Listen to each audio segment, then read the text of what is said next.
Ok, je vous donne encore quelques petites ségoulottes supplémentaires par rapport à ce qu'on a dit hier. On va commencer par contre le Ainara. Le Ainara, est-ce que c'est une chose qui existe? Oui. Est-ce qu'il faut se prendre la tête? Non. C'est-à-dire que c'est marqué, plus quelqu'un il prend en considération le Ainara, plus il devient sensible au Ainara. Il ne faut pas être complètement insouciant aussi, mais pas non plus rentrer dans la psychose, d'accord? Dès que c'est bien quand on fait un compliment, on dit Blainara, on dit Ben Parat Yosef, c'est bien de dire ainsi. Maintenant, si quelqu'un pense qu'il a sur lui du Ainara, il y a un truc à faire. Aujourd'hui, il y a une dame qui fait cela ici à Jérusalem, elle prend une somme d'argent pour le faire, mais n'importe qui peut le faire. J'ai appris ça de mon Chavruta, parce qu'une fois j'ai eu besoin, je vous raconterai l'histoire tout de suite. Alors, c'est tout bête. Il faut prendre du plomb à l'état massif, du plomb, aller dans une quincaillerie, et faire chauffer le plomb. La casserole, après, elle est capoute, d'accord, pour une casserole pas trop, on n'a pas trop besoin, ou qu'on pourra réutiliser pour refaire ces opérations de plomb. Et faire chauffer donc le plomb rapidement, il fond, il devient liquide, et prendre la casserole, mettre au-dessus de la personne qui souffre du Ainara. Si elle n'est pas là, on peut faire sans la personne et dire la phrase suivante, que par ce plomb soit ôté tout le mauvais œil qui a vu, qui a observé, qui a envié un tel fils de un tel. En français? En français. Comme je dis maintenant, c'est une traduction littérale. Et tu prends après ce plomb-là et tu le verses dans un récipient d'eau. Qu'est-ce qui se passe quand tu mets du plomb dans de l'eau? Eh bien, le plomb il se solidifie d'un coup. Maintenant, il va se solidifier en petites boules. Et toutes les boules, les grosses boules, les petites boules, toutes ces boules, c'est du Ainara, c'est des yeux. Tu refais l'opération une deuxième fois.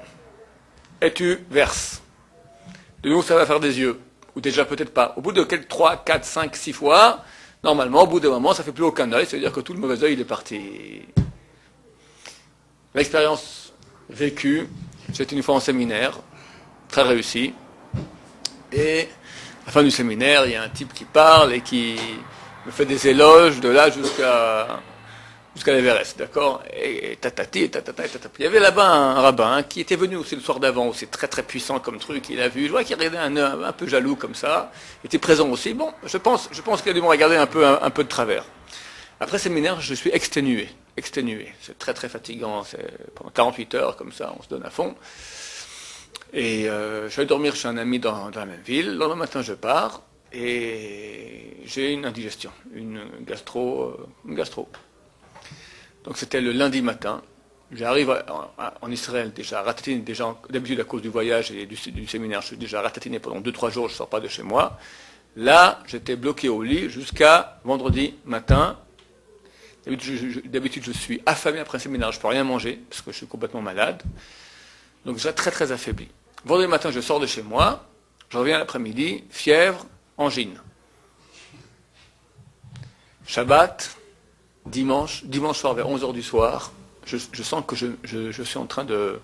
Je m'enfonce dans le lit, je suis à bout de force, complètement ratatiné, vraiment, j'en peux plus. Et moi je suis très peu genre Ainara, machin, truc ça. Bon, j'ai appelé mon Chavruta, mon copain d'études, écoute, Avishai, je crois qu'on m'a fait de Ainara, fais-moi le truc parce que ça ne va plus du tout. C'était 11h du soir, je raccroche. 10 minutes après, je me sens déjà mieux. Je ne suis pas guéri, mais je sens que j'ai... Alors, est-ce que c'est psychosomatique? Je ne sais pas. En tout cas, 10 minutes après, je me sens déjà beaucoup mieux. Et puis bon, 2-3 jours après, levé, terminé, tout allait très bien. Le lendemain matin, il me raconte, il m'appelle, écoute, j'ai fait 28 fois. Il y avait encore des yeux. J'avais ras le bol, j'ai arrêté. 28 fois il a fait, il y avait encore des yeux. Donc j'avais une couche comme ça... Et depuis Baruch Hashem, j'ai plus besoin de refaire ça. Bon, ça c'est une combine qui marche très bien pour ôter le Ainara. Les gens qui sont sensibles peuvent le faire assez souvent. Les gens qui sont moins sensibles, donc pas besoin de le faire trop souvent. Aussi un truc que la Rabbi Abashoul m'a dit, c'est un truc archi connu, mais un grand de la Torah m'a dit, c'est pas le truc des boutiques orientales, d'accord, c'est pas maintenant de quelque chose de sérieux, de grand de Torah. Il m'a dit, contre la Ainara, c'est bien de mettre à la maison une main, d'accord, c'est connu, la main comme ça, tu mets une petite main comme ça. Voilà. Ceux qui, moi j'en ai pas mis chez moi à la maison, mais voilà, ceux qui aiment bien cela et qui sont sensibles, Ça, il y a un Hercher du Rav Benson. Poisson, j'ai pas entendu, les yeux, les machins, j'ai pas entendu. Ce que j'ai entendu, je vous dis. Du Rav Benson Abba Shalom, une autre Sougoula maintenant, rien à voir, contre le vol, pour pas se faire cambrioler. C'est un truc que j'ai vu chez le Rav Benson Abba Shalom. Depuis, moi, je le fais aussi chez moi à la maison, chaque année. Le loulav avec lequel tu as fait la mitzvah de loulav. Un loulav kasher, comme il faut bien. Après, normalement, d'après la halakha, qu'est-ce qu'on en fait? C'est bien de le brûler dans la srefat hametz. Mais là, tu vas faire différemment, tu vas le garder, et après la fête, tu le mets au-dessus de la porte de l'entrée. Chez moi, j'ai mis 2 vis, une vis comme ça, pour ceux qui viennent chez eux. Personne ne voit rien, parce que les gens ne font pas attention, mais tu mets 2 vis comme ça, tu poses le loulav dessus comme ça, ou tu le scotches, enfin quelque chose qui soit solide, et c'est protection de la maison, ce goulave pour pas se cambrioler. Baruch Hashem, jusqu'à aujourd'hui, blainara.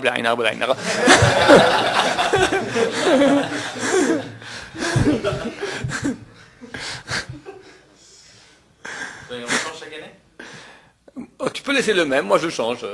Voilà, je change. La vérité, c'est l'année passée, j'en avais un très beau, très grand comme ça. Cette année, j'en ai mis le deuxième, j'ai laissé les deux. Maintenant, j'en ai 2 comme ça pour être. Hein? Ah, on fait pas attention. Les gens ne font pas trop attention. Une sgoula qui concerne, que je tiens aussi de Rav Benson à Abba Shaul, pour, qui a à voir avec Pesach maintenant, l'afikoman. Garder un petit peu de l'afikoman pour Shmira, c'est une sgoula de protection. D'accord? Vous gardez un peu de fikoman sur vous, à la maison. Moi, j'ai encore un fikoman que Rav Benson m'avait donné de sa propre fikoman, j'ai mis dans un petit tiroir. C'est une sgoula. Sgoula, ça veut dire ça a une capacité de protection. Sgoula, je rappelle le terme signifie, c'est pas un truc qui est passe-partout, c'est pas absolu. C'est quelque chose qui est irrationnel, qui a des capacités d'aide dans ce sens-là. Mais il ne faut pas prendre les choses à leur juste proportion, pas tomber dans la l'hystérie des trucs magiques. D'accord? C'est tout. Nous sommes des juifs, nous sommes branchés avec Dieu. La meilleure sougoula, c'est la prière. Fais le Shulchan Aruch, sois proche de Dieu, c'est mieux que toutes les combines. Parce que ça marche, alors que les combines, ça marche pas toujours. La combine pour devenir riche. Alors, la combine la plus puissante, et c'est certain qu'on devient riche, c'est certain, c'est donner en tzedaka 1/5 de ses bénéfices. C'est-à-dire après que tu as payé tout ce que tu as, non, après que tu as payé les charges de ton travail, d'accord, le bénéfice, combien ça t'a coûté l'affaire, combien tu as investi, tu fais toutes les déductions, combien ça t'a rapporté, ce qui te reste le bénéfice net, de ça tu prends 1/5, chomesh. Il est interdit de donner plus d'1/5 en tzedaka. Il est bien de donner 1/10. C'est marqué que celui qui donne le 10e ne sera pas pauvre, celui qui donne le 5e sera riche. Quand? Alors, je ne sais pas. C'est pas marqué quand, mais c'est marqué Bachonin Bazé. On peut éprouver Dieu à ce propos. Tu peux l'éprouver. Du jus donné, ça doit marcher. Maintenant, riche, c'est pas forcément quelqu'un qui a des millions. Riche, tu es bien, tu n'es pas en manque. Ça, c'est riche. Aujourd'hui, c'est très riche. Parce que partout où on tourne la tête, on voit la cata. Tu as des gens très riches, mais ça fait une maladie terrible. L'autre, sa femme, lui fait l'enfer. L'autre, son fils est drogué, hein, je ne sais pas quoi. Ça ne manque pas des affaires tordues dans le monde. D'accord? Ça, c'est la meilleure richesse. Ce n'est pas forcément combien tu as dans la banque en Suisse. Ça, c'est pas trop important. Ce qui est important, c'est que tu sois bien. Ça, c'est la plus grande richesse qu'il puisse y avoir. On peut s'endetter pour ça? Non? Ça veut dire qu'on n'a pas les moyens de prendre... Ils font pas. Ça, c'est ridicule. On va... C'est à manger. Oui. C'est à manger. Alors, moins pour avoir alors, il n'est pas tout. Il n'est pas obligé de quelqu'un qui n'a pas de quoi donner, que s'il va donner, il rentre en situation de pauvreté où il a besoin des autres pour être nourri, donc il n'est pas tout désengagé de l'obligation de donner à la tzedaka. C'est clair. Maintenant, s'il veut, et rentrer comme ça en pitachon, je ne pense pas qu'il faudrait emprunter pour ça. Non, il mange moins ce mois-ci. Ouais, peut-être. Essaye, tu me diras si ça marche. Si ça marche pas.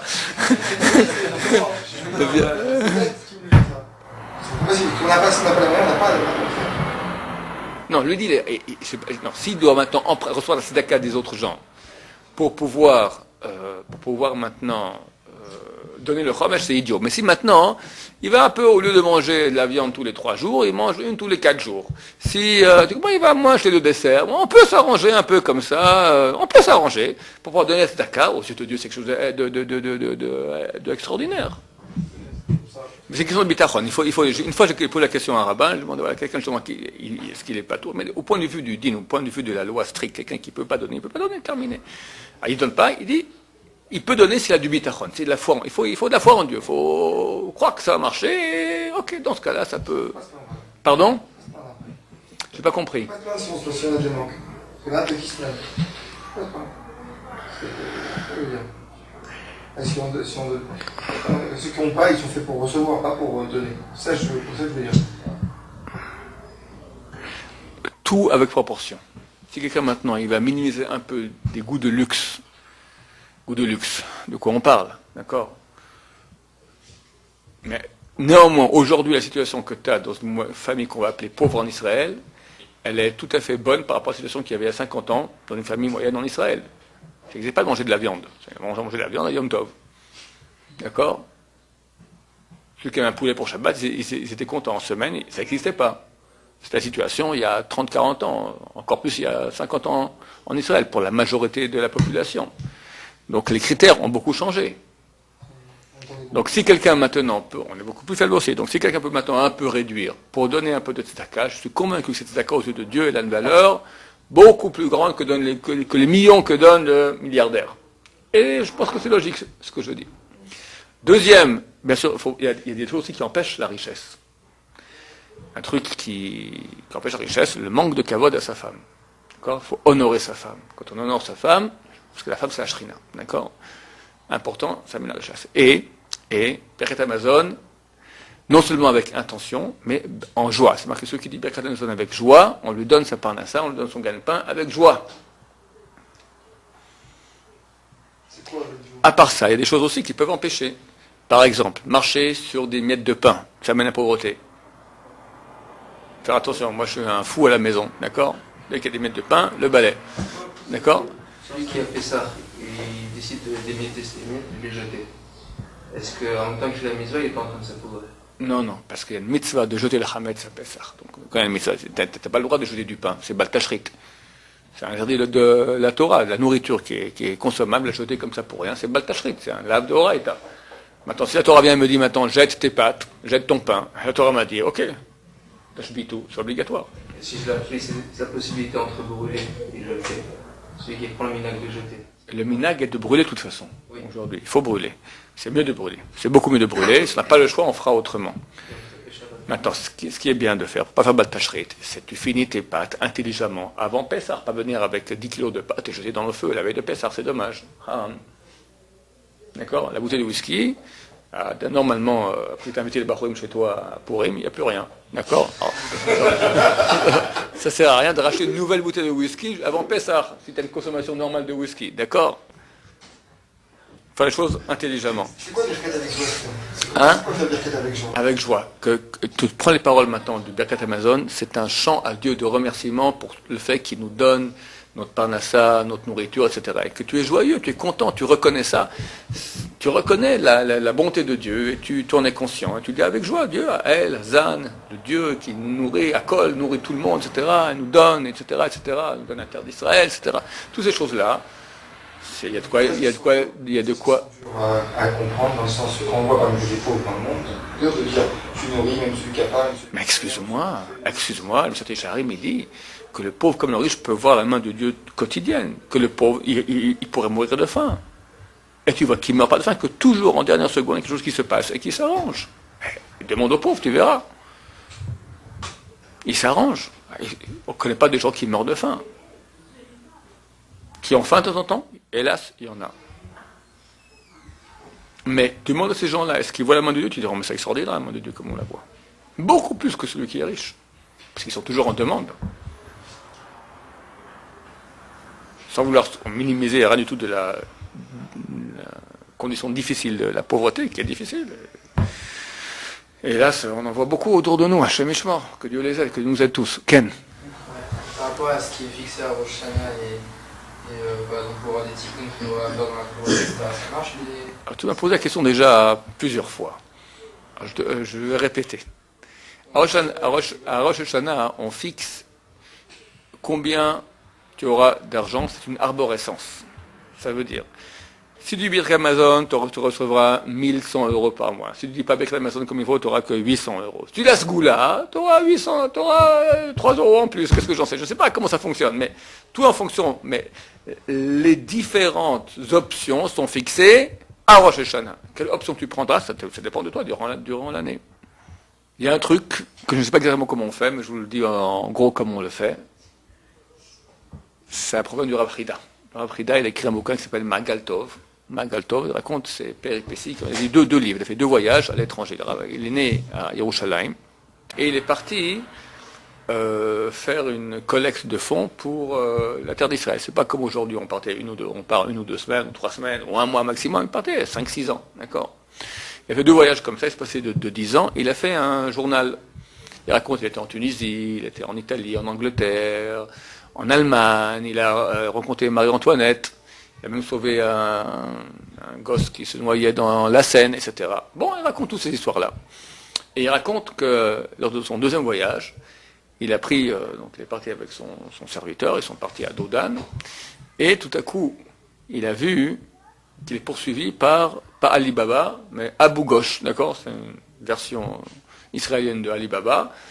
C'est ici à l'entrée de Yerushalayim, il y a un village arabe à 10 minutes de Yerushalayim, Abu Ghosh, d'accord, près d'où il habite notre ami là.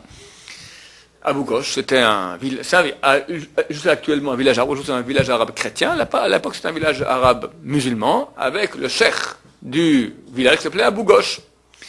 Abu Ghosh, c'est 200 brigands à la poursuite du Rav Frida et de son serviteur. Alors Rav Frida a dit, j'ai rappelé le nom pour être Roé ve'eno nir'eh. Roé, voit et n'est pas vu. En 2 mots, devenir l'homme invisible. Alors comment on fait ça? Lot habite la ville de Sodome et Gomorrhe. Viennent les 2 anges pour le sauver lui et sa famille. Lorsque les habitants de Sodome apprennent que Lot a osé faire l'hospitalité à 2 étrangers, toute la ville entoure la maison de Lot. Lot leur propose ses 2 filles. Et les Sodomiens disent, nous on veut les 2 hommes. Alors les 2 hommes, les 2 anges, ont sorti leurs mains, ont fait rentrer Lot à l'intérieur, et ont fermé la porte. Et le verset nous dit qu'est-ce qu'ils ont fait. Les hommes étendirent leurs mains, firent entrer Lot vers eux dans la maison, et la porte, ils fermèrent. Bon, c'est écrit en littéral. Et les hommes qui étaient à l'entrée de la maison, ils les frappèrent d'aveuglement, du petit jusqu'au grand, ils se fatiguèrent à trouver l'entrée. C'est écrit de façon littérale extrêmement mauvaise. En bon français, ça serait les hommes qui étaient à l'entrée ils frappèrent, donc les anges frappèrent d'aveuglement les hommes qui étaient à l'entrée de la maison, du plus petit jusqu'au plus grand, et ils ne purent trouver, ils eurent de la peine, enfin ils se fatiguèrent à trouver l'entrée sans la trouver. C'est pas mieux comme traduction. Bon. En hébreu, il faut lire ce verset 7 fois à l'endroit et à l'envers. C'est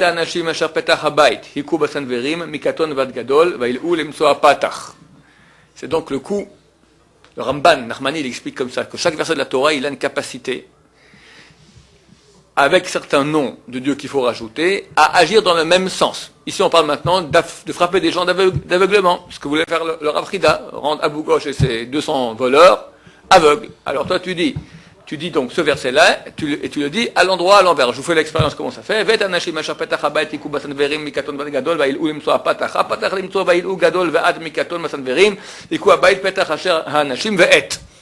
Et comme ça, tu fais 7 fois, et après tu rappelles un nom de Dieu. Alors le nom de Dieu, il est les lettres. Je connais les lettres, mais je ne connais pas les points. Donc de toute façon, ça ne sert à rien. Voilà. Et il y avait un très grand maguide de Jérusalem, qui d'ailleurs s'est marié avec une femme française, qui aujourd'hui, lui, il est décédé, on appelle le Rabbi Yudelevitch. Une fois, j'ai vu un dracha, il disait, j'ai déménagé maintenant, et je suis devenu Ro'eh ben Onereh, l'homme invisible, qui peut voir sans être vu. Pourquoi? Parce que je suis venu à la maison avant, il y avait une porte normale. Maintenant, il y a une porte avec un petit trou. il peut voir sans être vu. Alors, le Rav qui m'a enseigné ce truc-là, il m'a dit que si on n'a pas dit Barechou le matin, Baruch Hashem Amvorach, le premier, celui du Yotzer, alors il nous manque une partie de Neshama qui doit rentrer par notre nez, et lorsqu'on fait ce truc-là pour devenir invisible, le nez reste visible. Donc si quelqu'un se cache dans la chambre,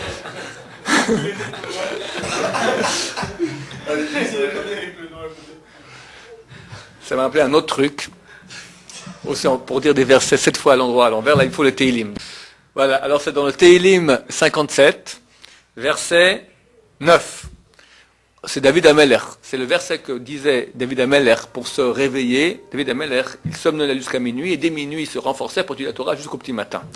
Et à minuit, il disait ce verset pour se réveiller. Oura Kevodi. Réveille-toi, Kevodi, mon honneur. Il parlait à son âme. Oura Hanevel. Réveille-toi, Hanevel, l'harpe. Vechinor et le violon. Ha'ira Shachar, je veux réveiller moi, l'aube.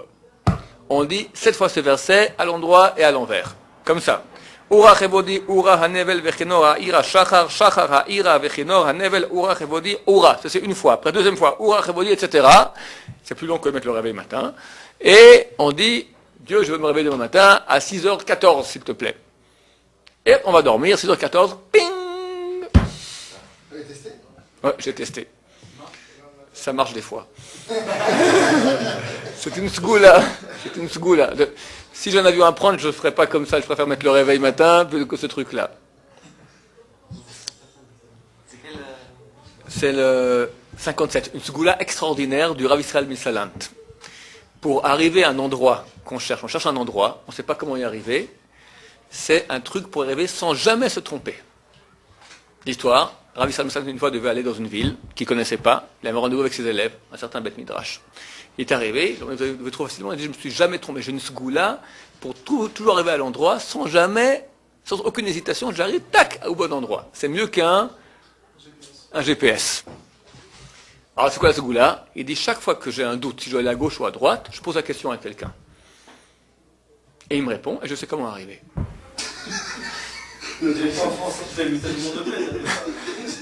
Pas tout le monde le fait. Les gens ils disent, je sens qu'il faut aller par la gauche, et ils se plantent, d'accord? Chaque fois que tu as un doute, tu t'arrêtes, tu poses la question. Ça, c'est une vraie sgoula du Rav Israël Misalant. Ah, t'aimes pas ça, hein? C'est pas irrationnel, oriental. David, ça lui plaît, voilà, ça c'est un truc droit, bien comme il faut. Quelqu'un qui a un café qui est chaud. Il veut le refroidir. Alors il y a un Teilim, que s'il dit ce Teilim en entier, le café, à la fin du Teilim, il est tout froid. C'est le Teilim 119. Bon, c'est un truc, j'ai essayé ce truc-là, j'ai essayé, ça marche très bien. Voilà, d'autres goulottes, est-ce que j'ai? Contre la Inara aussi peut-être encore. C'est bien, contre la Inara, d'avoir chez soi une plante qui s'appelle la Rouda, ici en Israël. Je ne sais pas comment elle s'appelle en français. Rouda. Non, c'est une petite plante comme ça, qui est très pratique contre le Aïn Hara. La meilleure sgoula pour avoir de la chance dans sa vie, c'est être droit. Quand on est droit, alors Dieu est droit avec nous et Dieu veut qu'on réussisse. Droit et pratiquer ce qui est marqué dans le Shulchan Aruch. On met un petit sachet de sel dans la poche et on se met à le touiller de temps en temps. On a de la chance. Connais pas. Je sais que par rapport, j'ai reçu 2-3 mails de gens qui sont ensorcelés. Alors, j'ai appelé des gens qui s'y connaissent et ils m'ont dit la meilleure chose contre l'ensorcellement, c'est quelqu'un qui pratique la Torah comme il se doit. Il fait Shabbat, il fait ses 3 prières par jour, il étudie tous les jours, il mange kasher, il fait la tahara. Tout ce qu'on doit faire, la sorcellerie n'a aucun pouvoir sur lui. Il y a une histoire que m'a raconté Eliaou Hassan, de quelqu'un qui était au sentier, je crois, et son concurrent est allé voir des gitans pour lui faire de la sorcellerie. Et le lendemain, il vient voir le marabout, le gitan, je sais pas, il dit, je veux pas, j'ai peur. Quoi? J'ai fait ce truc-là. Bon, j'ai vu la personne contre qui je dois faire cet ensorcellement. Je l'ai vu avec un truc sur la tête comme ça qui brillait terriblement. J'étais épouvanté. Voilà, rien que la mitzvah de tefillin.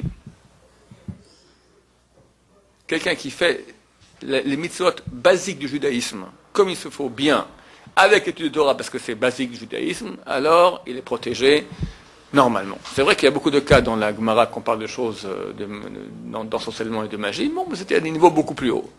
Je vous dis une réponse actuelle de rabbin actuel. Mais je rappelle, et je termine avec cette chose-là très claire, il n'y a pas de meilleur goula que de prier à Dieu du fond du cœur, de faire Shulchan Aruch, d'être un bon juif, direct avec Dieu. Ça peut aider ce goulotte, mais c'est qu'un petit coup de pouce à côté. D'accord? Pas plus que cela. Baruch Adonai, le Rambam